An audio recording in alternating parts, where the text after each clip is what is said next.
क्या आप जानते हैं एक आत्मा किस युग में कितनी बार जन्म लेती है? ऐसा माना जाता है कि कलयुग में एक आत्मा का जन्म 45 बार होता है और उसकी उम्र 100 साल तक की होगी। क्या आप जानते हैं एक आत्मा किस युग में कितनी बार जन्म लेती है?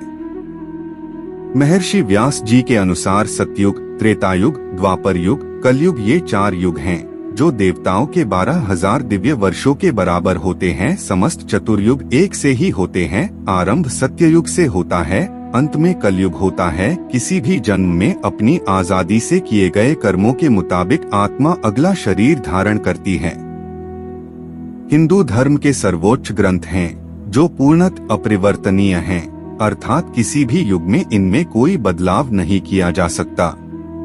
ब्रह्मा जी कृतयुग में जिस प्रकार सृष्टि का आरंभ करते हैं, वैसे ही कलयुग में उसका उपसंहार करते हैं। सतयुग, द्वापर युग, कलयुग, हर युग में कोई न कोई भगवान जन्म जरूर लेते हैं, ऐसा सभी लोगों का मानना है। लेकिन क्या आप जानते हैं कि किस युग में इंसान कितने जन्म लेता है? इसलिए आइए जाने चारों युगों के बारे में कुछ ऐसी बातें जो कभी नहीं सुना होगा। वीडियो में आगे बढ़ने से पहले हमारे YouTube चैनल हिंदू ज्ञान संगम को लाइक, सब्सक्राइब करें और कमेंट में राधे राधे लिख दें। आपका कल्याण ही कल्याण होगा। सतयुग। सतयुग के लिए माना जाता है कि इस युग में भगवान राम ने रावण का वध करने लिए जन्म लिया था, क्योंकि जब इस धरती पर पाप बढ़ा है, तब भगवान ने इस धरती को अपना विराट रूप दिखाया है। सतयुग में धरती पर आत्माओं का वास हुआ करता था, जिसे वर्ल्ड ऑफ सोल भी कहा जाता है। जैसे हर शरीर का अंत होता है, ठीक वैसे ही एक समय का अंत भी आता ही है। ऐसा माना जाता है कि सतयुग की एक 728,000 बाद खत्म होती है, जिसमें एक सामान्य व्यक्ति 1 लाख साल तक जी सकता है, जिनका कद 32 फुट लंबा हुआ करता था। इस युग इंसान अपनी इच्छा अनुसार मर सकता था। त्रेतायुग। हिंदू धर्म में श्री राम, श्री विष्णु के 10 अवतारों में 7वें अवतार हैं। लेकिन यह रहस्य बहुत कम लोगों को मालूम है कि श्री राम की मृत्यु कैसे हुई। दरअसल भगवान श्री राम की मृत्यु एक रहस्य है, जिसका उल्लेख सिर्फ पौराणिक धर्म ग्रंथों में ही मिलता है। पद्म पुराण के अनुसार भगवान श्री राम ने सरयू नदी में स्वयं की इच्छा से समाधि ली थी। इस बारे में विभिन्न धर्म ग्रंथों में विस्तार से वर्ण मिलता है। श्री राम द्वारा सरयू में समाधि लेने से पहले माता सीता धरती माता में समा गई थी और इसके बाद ही उन्होंने पवित्र नदी सरयू में समाधि ली।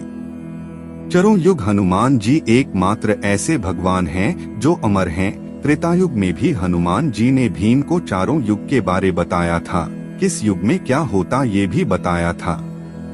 जानकारी के लिए बता दें, त्रेतायुग 432,000 वर्षों का होता है, जिसमें एक सामान्य इंसान 10,000 साल तक जी सकता था।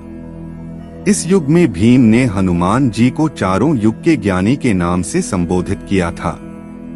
जब द्वापर युग में गंधमादन पर्वत पर महाबली भीमसेन हनुमान जी से मिले तो हनुमान जी से कहा कि हे पवन कुमार, आप तो युगों से पृथ्वी पर निवास कर रहे हो, आप महाज्ञान के भंडार हो, बल बुद्धि में प्रवीण हो, कृपया आप मेरे गुरु बनकर मुझे शिष्य रूप में स्वीकार करके मुझे ज्ञान की भिक्षा दीजिए। तो हनुमान जी ने कहा, हे भीमसेन, सबसे पहले सतयुग आया, उसमें जो कामना मन में आती थी वो कृत पूरी हो जाती थी, इसलिए इसे त्रेता युग, सतयुग कहते थे। इसमें धर्म को कभी हानि नहीं होती थी। उसके बाद त्रेता युग आया, इस युग में यज्ञ करने की प्रवृत्ति बन गई थी, इसलिए इसे त्रेता युग कहते थे। त्रेता युग में लोग कर्म करके कर्म फल प्राप्त करते थे। हे भीमसेन, फिर द्वापर युग आया, इस युग में वेदों के 4 भाग हो गए और लोग सतभ्रष्ट हो गए, धर्म के मार्ग से भटकने लगे हैं, अधर्म बढ़े लगा। परंतु हे भीमसेन, अब जो युग आएगा वो है कलयुग। इस युग में धर्म खत्म हो जाएगा, मनुष्य को उसकी इच्छा के अनुसार फल नहीं मिलेगा, चारों ओर अधर्म ही अधर्म का साम्राज्य ही दिखाई देगा।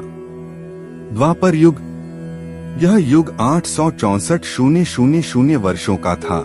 जिसमें एक प्रत्येक व्यक्ति 1000 साल तक जी सकता था। ऐसा माना जाता है जैसे जैसे धरती पर पाप बढ़ेगा वैसे वैसे इंसान की जीने की उम्र और उसकी इच्छा की पूर्ति कम होने लगेगी। हनुमान जी हाँ कहना था कि द्वापर युग में लोग धर्म के मार्ग से भटकने लगेंगे और धरती पर पाप बढ़ने लगेगा। जैसे कि आप सभी जानते हैं, इस युग में विष्णु जी ने खुद श्री कृष्णा का अवतार लेकर कंस को मौत के घाट उतारा था। कलयुग। ऐसा माना जाता है कि कलयुग में एक आत्मा का जन्म 45 बार होता है और उसकी उम्र 100 साल तक की होगी।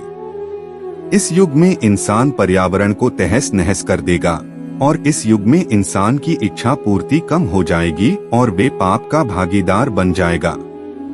कलयुग के अंतिम काल में भगवान विष्णु का कल्कि अवतार होगा। यह अवतार विष्णुशा नामक ब्राह्मण के घर जन्म लेगा। भगवान कल्कि बहुत ऊंचे घोड़े पर चढ़कर अपनी विशाल तलवार से सभी अधर्मियों का नाश करेंगे। भगवान कल्कि केवल 3 दिनों में पृथ्वी से समस्त अधर्मियों का नाश कर देंगे। माना जाता है कि कलियुग में अंतिम समय में बहुत मोटी धारा से लगातार वर्षा होगी, जिससे चारों ओर पानी ही पानी हो जाएगा। समस्त पृथ्वी पर जल हो जाएगा और प्राणियों का अंत हो जाएगा। इसके बाद एक साथ 12 सूर्य उदय होंगे और उनके तेज से पृथ्वी सूख जाएगी।